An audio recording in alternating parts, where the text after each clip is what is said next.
My name is Dr. Joseph Ngonzi, and this time round I'm bringing to you the second set of leadership nuggets.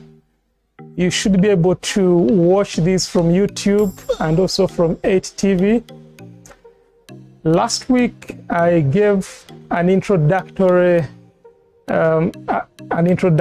talk on leadership and people development. Now today I want us to answer two questions. And those questions are summarized as why and how. When I say why, I mean why should you as a leader develop people? Solitude is a mediocre virtue to achieve something great. Leaders accomplish great visions through personal growth and personnel growth. Focusing on individual development is fine, but doing something truly significant requires empowering the people on your team. When leaders grow their people, they reap the rewards of high morale and synergies of teamwork. The most effective way to grow an organization is to grow its people. How do you grow? There are mainly four ways. Not in totality, but these four ways are part of the bigger ways, or the bigger number of ways to grow and empower people. One, developing a game plan to grow those people.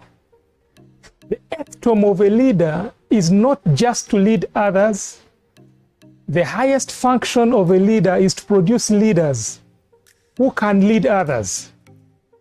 The object of mentoring is not perfection, but it is to understand that people need to be improved. As you develop a game plan, do not wait for yourself as a leader to become perfect. As you develop others, you're also becoming better. This process of developing a game plan is not a revolutionary process, but it is evolutionary. Number two, the people that you need to grow in your team, you need to connect with them. Connection does not happen unless you put in the time to learn about your people's unique personalities, perspectives, and motivations. Ask the people questions that are going to let them know that you are truly connecting with them. And once you do that, it's important for you to be able to, to achieve greater levels of acceptance with the people that you're leading. Number three, it's very important that you challenge your people. Everyone in your organization has got a role to play, from the cleaners to the highly educated ones to those ones who sweep in the compound. It's very vital that each one of them is given a challenge that stretches their thought process. As you give them actual assignments, they are able to stretch their thinking muscles. And the final reward of this assignment, giving process that you give them is that they will contribute to that organization to the best of their ability. Number four, empower them. Empowering the people that you work with begins by painting the big picture to those that you lead. Leaders, give power to those they lead, and then hold them accountable for using that power appropriately. We've now answered the two questions, the why and the how. They are attributes or cornerstones of people development. Understanding your people is very key.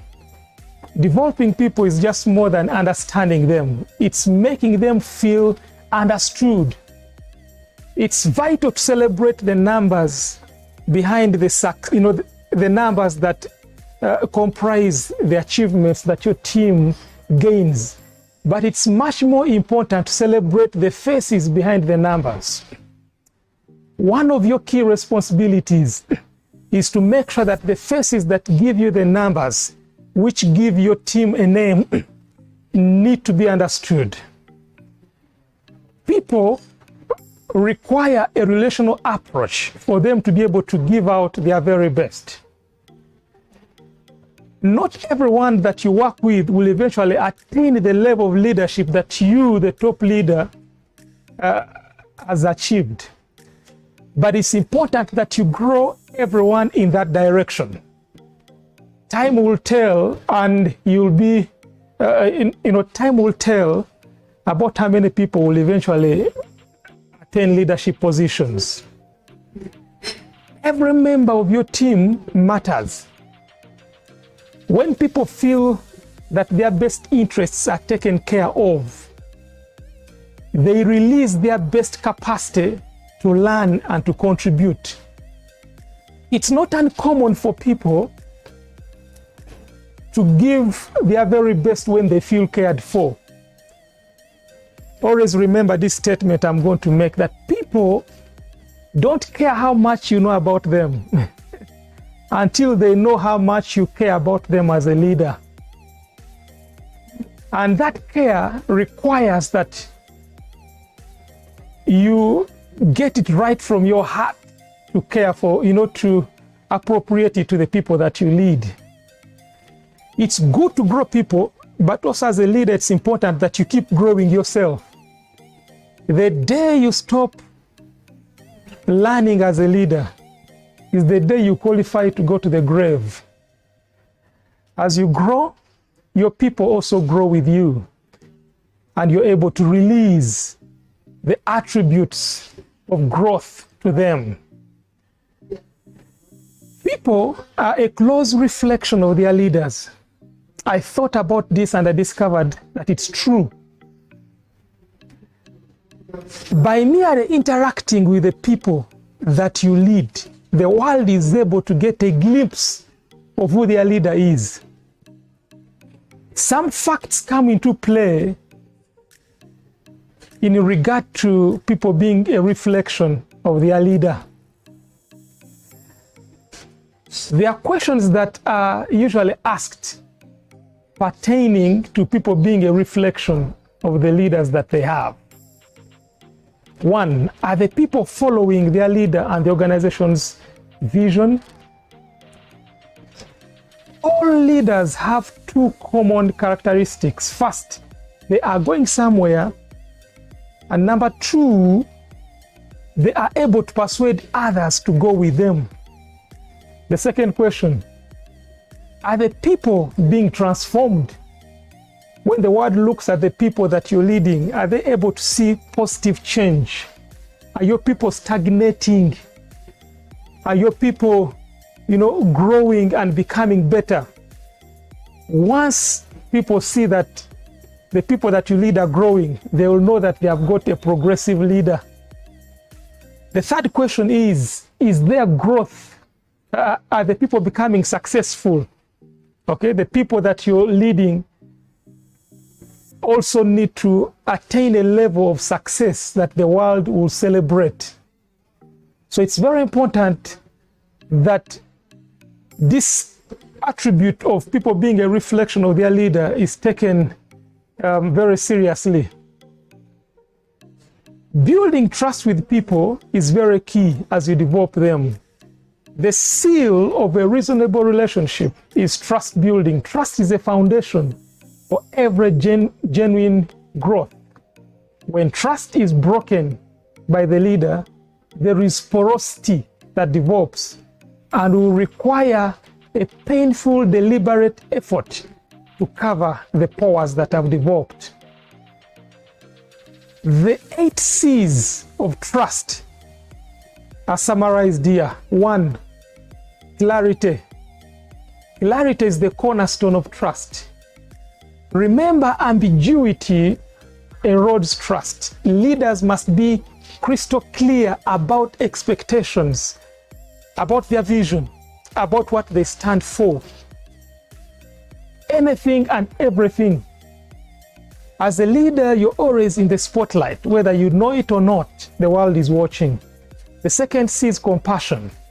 As a leader, you must show care about others, even more than yourself. Once the heart is touched, remember that the wallet, the pocket, the hand, the eyes, the legs lose the strength to resist a contribution by the owner of those parts I've mentioned.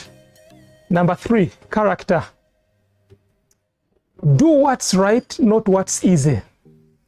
It's important to walk the talk and not just talk the walk. It's easy to talk about things you want to do. It's easy to talk about trust, but you must be able to walk that talk. Number 4C is competency. You cannot afford to be a mediocre leader.